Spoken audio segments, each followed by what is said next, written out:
Hello and welcome back to my channel. My name is Janai and this is Karmic Fixer Tarot.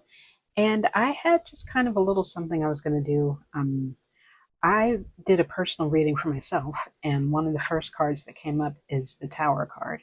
And if you're learning tarot, if you're familiar with tarot at all, Tower card is a major arcana card, and it doesn't always, based on its appearance, it's a pretty scary card to pull up. And I've been seeing that a few times in personal readings of mine of late. So I've had that on my mind. Plus, if you've been following the Jungian deck study that I'm doing, I want to make sure my mic was still working. If you've been following the Jungian deck study, the Tower card is coming up next. Hopefully I'll have that video posted on Sunday if that's something you're interested in. So I'm in the mind frame of the Tower card, the major arcana card that represents collapse, represents sudden impact, represents a massive sort of change event.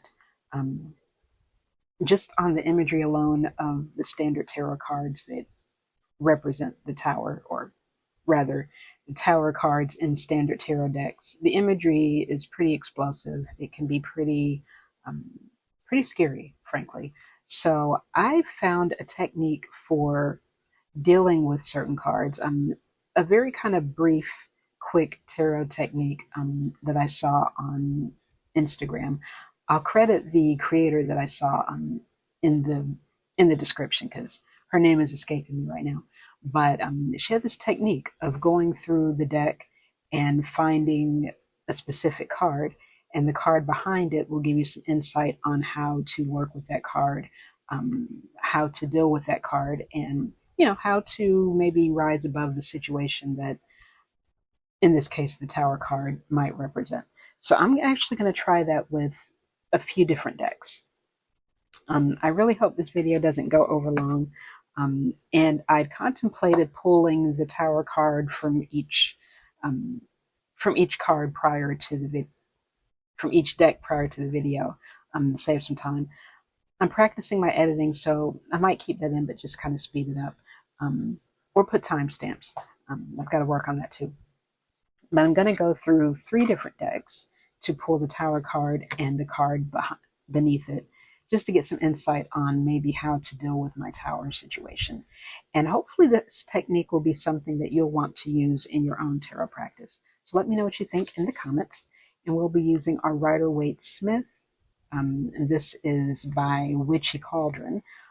They've taken liberties with some of the backgrounds, so I'm not always crazy about that particular change, but of course it never hurts to have a Rider-Waite Smith in your deck collection, especially if you're learning tarot.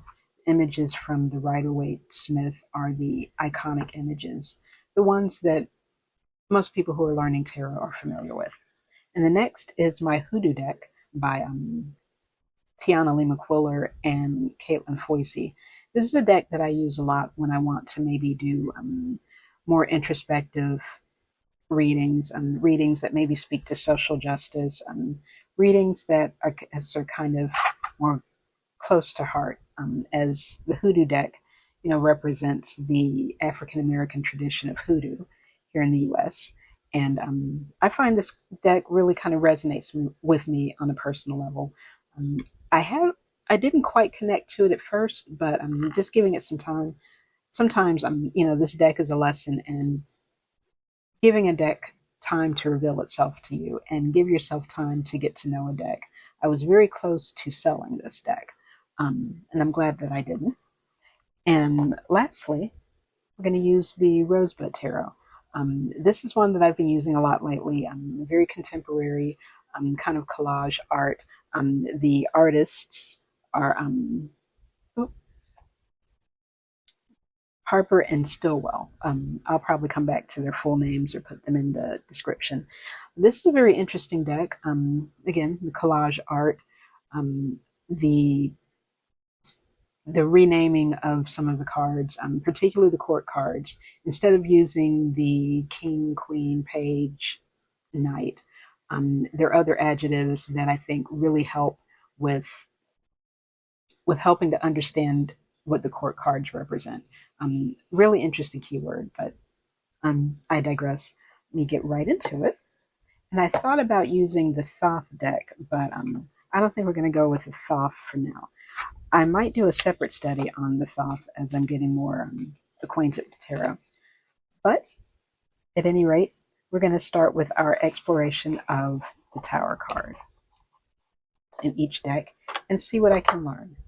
So I'm going to go ahead and pan down. I'm going to shuffle, and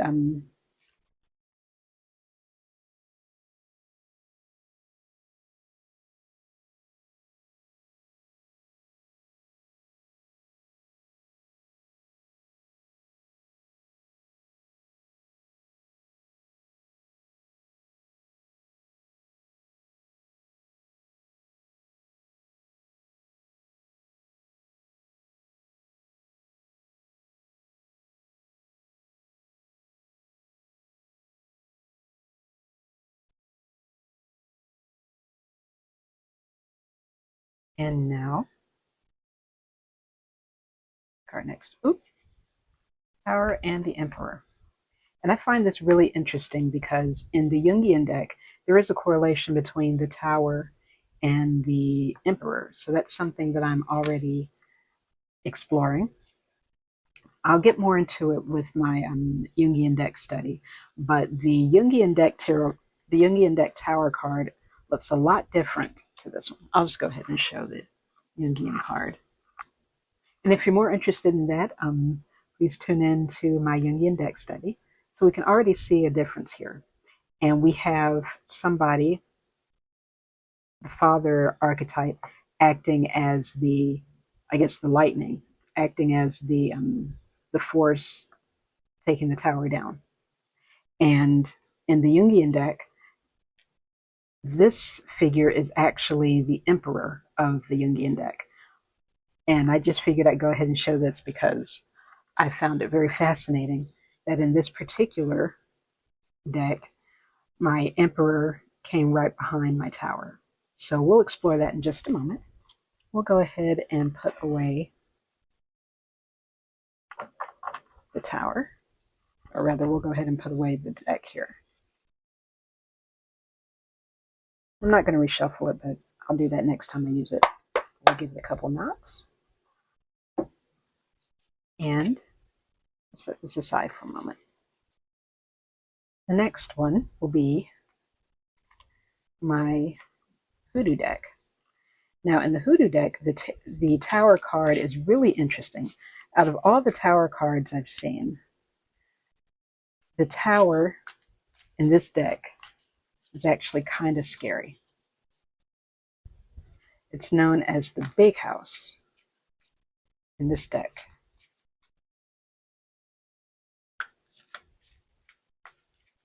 Okay. Again, I think in editing, I'll do my best to speed through this part.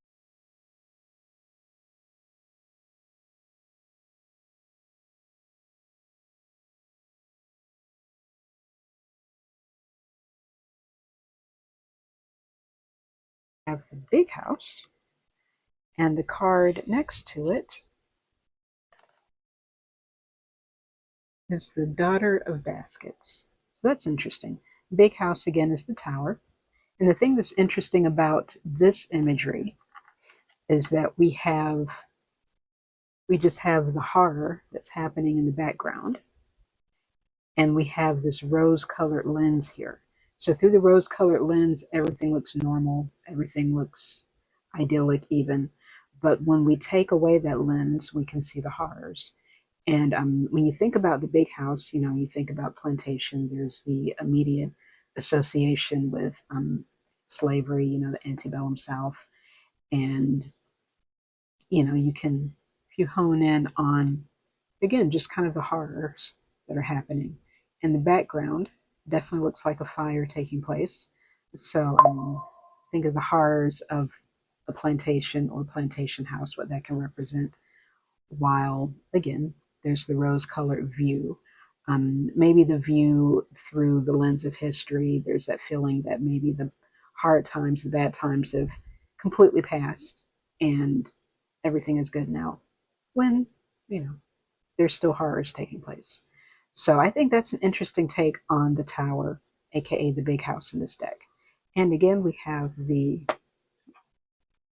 daughter of baskets, which baskets in the hoodoo deck is cups.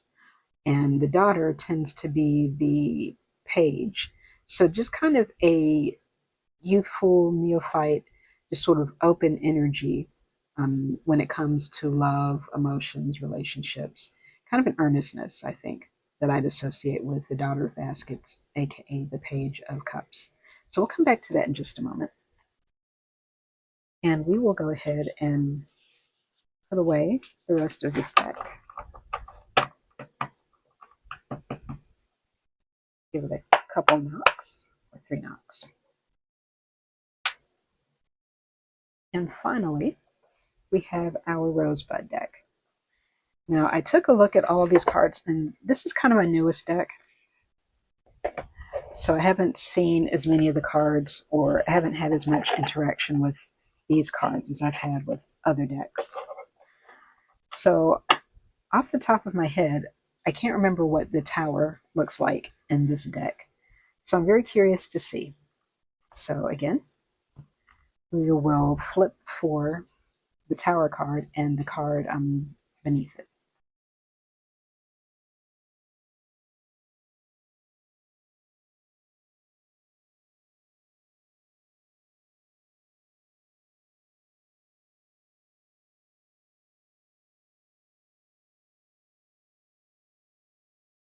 Names except for the tower. Here we go. We have our tower. And the card beneath it, Generosity of Water. So we have another water pairing with the tower, which I find really interesting. And in this case, the generosity of water is the Queen of Cups.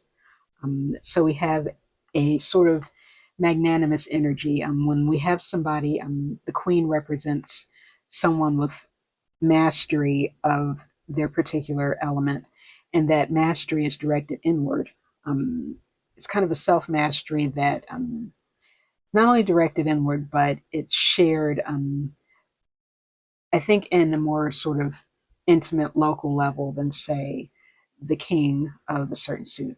And in this deck, the king is known as the sovereignty. But in this case, we have the generosity of air, so we're dealing with the Queen of Cups, who will help me deal with the tower moment in my life, which I find very fascinating. Okay, so we have our towers. And I'm tempted to pull one more, but I think I'll leave it at that for today. I don't necessarily we've got their clarifiers. Okay, and this one I found interesting. So maybe what this combination is directing me to do is to take control over what I have control over. I think the tower represents a loss of that thing that you're trying to control. I think tower moment is really kind of a I've come to think of it as sort of a failure of imagination moment. There have been signs along the way, things that you could have adjusted, things that maybe you could have controlled while they were in your hands to do, maybe missed opportunities, red flags have been ignored, or things along the way that were calling for your attention that you either ignored or just didn't kind of make the move on that you needed to. So the tower represents kind of a point of no return. It's almost like a destruction needed in order to rebuild. And when something is destroyed and in need of being rebuilt, it doesn't hurt to have the emperor to come along and to do what needs to be done, to delegate the respective tasks, to pass the laws, the regulations, the edicts. The emperor, when you think about an emperor's role, you know, I would think that the emperor tended to govern unilaterally. Um, Emperors would seek counsel as they saw fit to, but ultimately the final word belongs to the emperor. So, in the aftermath of a tower, um, it's probably a good idea to rally. See what you still have control over. One thing that's occurred to me is when dealing with the Tower card is that focusing on things that are beyond your control steals away your energy and your time and your bandwidth to handle the things that you do still have control over. So this is just kind of a destruction, a collapse, maybe an exile, an overthrowing or overturning of institutions or of a certain way of life that you'd gotten accustomed to. Maybe, something has changed, something has ended, and, there's no going back. And you have to find a way forward. And when you look at the Tower card, sometimes I look at these cards and I don't necessarily notice all of the symbols right away. Um, you know, there's taking the card as a whole, but then honing on to the different symbols. And, there's the crown. I guess that was sitting at the top of the tower um, that's been knocked over. You see the lightning. You think of that as maybe an act of God, something that's beyond everyone's control. Sometimes the tower is read as punishment. I mean, it definitely looks very punishing. It's read as a natural consequence of something that, should have been made right, but wasn't.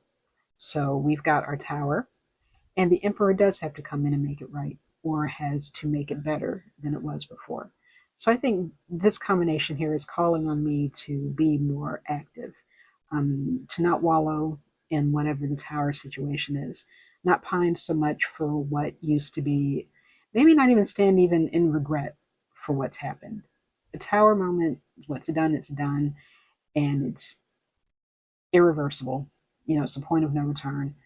But where do you go after that? You start over fresh. And Emperor is a good energy in which to do that. So we have two major arcana cards that are helping me to deal with, you know, a tower moment. And next we have our hoodoo deck.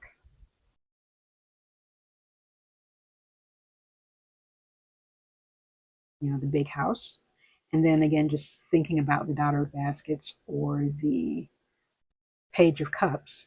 The Page of Cups energy is there's a youthfulness to it, a newness to it, an earnestness, maybe a level of dysregulation, a level of perhaps not being the master of one's own emotions yet, or just kind of learning how to do that, learning how to be someone who, learning how to love, how to care for others, learning how to be in relationship with others, learning how to regulate your emotions. And it's not always perfect, but it's always coming from a pure place, a place of wanting to learn, a place of wanting to grow. It's almost a childlike energy. Usually the pages have come to represent a sort of androgynous sort of child of the court cards. So I think Daughter of Baskets represents that, bringing a sort of earnestness, bringing a sense of innocence and wonder and a curiosity, a newness to whatever the situation is. Um, the big house slash the tower falling down represents the crumbling of old ways of doing things. So it certainly doesn't help to have a youthful perspective. You'll probably want to rebuild relationships or build new relationships. You'll probably want to find a way to look at the situation, or rather the aftermath of the tower, with new eyes. How do we start over? The emperor represents being active, starting over with action, with decision, with leadership. But this can also represent starting over with an open heart, starting over with optimism, starting over in a sense of wonder, a sense of newness when it comes to our relationships, when it comes to our emotions, when it comes to our intuition, anything that's having to do with love, emotion, relationship. It's what is represented by the baskets in this particular suit, or rather in this particular deck. So I think that's good advice also.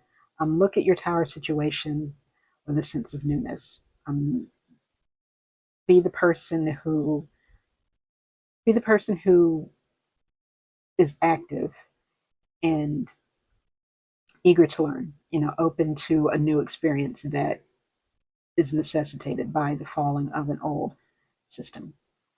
I think that's very appropriate also. And finally, last but not least, we have our tower in the rosebud deck, and we have our generosity of water. Now, I think it's interesting that in the last deck we have the page, essentially the page of cups, and here we have the queen of cups. And I think this is a really sort of introspective card. It takes a lot of effort to master one's emotions. It takes a lot of effort to learn to be generous when it comes to others. Have grace for yourself. Have grace for others. Find a way to see the best in people where you can. And this is an opportunity. If we look at the generosity of water, she appears to be submerged underwater. She's enjoying the marine life, the atmosphere, probably learning how to hold her breath, learning how to master her emotions. Obviously, if you're underwater, there's a certain, breath control, being able to hold your breath, being able to navigate this watery environment. It takes a little bit of grace, I think. Also takes strength, it takes courage, it takes a presence of mind to not panic submerged, when you're submerged in your emotions or in the emotions of others. And I think the generosity of water represents a state of mastery of that. I mean, if you look at her, she looks like she's enjoying herself. She's a complete master of her environment. She's engaging with the marine life. She's got her florals. She's got her headdress, which looks like a crown to me. So she's mastered her emotions. She can engage with them without fear, and she can engage with them generously. She can nurture her inner circle and be nurtured in return. And so I think that is a good energy to have on the heels of a catastrophic moment. It's something that you have to build, but once you've built that, you can probably take on anything. You've probably reached a point where the tower becomes a distant memory. And in fact, you might even be able to look on that tower and see that for the positive aspects of it. In the moment, it could feel really scary. In the moment, it could be very disorienting. It can maybe set you back further than you want it to be, or never really wants to be set back. But something that could have been a majorly life altering experience, something that probably was a life altering experience, can be looked back on in the future as something that needed to happen, as something that you were able to grow from. And you can see it as just another part of life. So I think these are really interesting cards that have come up. And I will keep them very much in mind as I'm going through what I think is a tower situation. I've been seeing that card a lot lately, so I felt kind of called to interact with that particular archetype. And I'd love to know what you think. If you were able to gain some insight from this particular archetype, from this particular practice, and the Instagram account that I saw this with, they did this with the Chariot card. But I think this will actually work very well with any major arcana card. And pulling the card beneath it to gain some insight on how to work with that archetype, how to work with that feeling. I think that'll be really beneficial in any tarot practice. So let me know what you think. Let me know if this is something that you will use in your practice. And I think this is where I will leave you. And thank you so much for watching. If this is your cup of tea, give it a thumbs up and leave a comment. Let me know what you think. And until the next time, this was Karmic Fixer Tarot with Janai, and I look forward to seeing you again. Take care.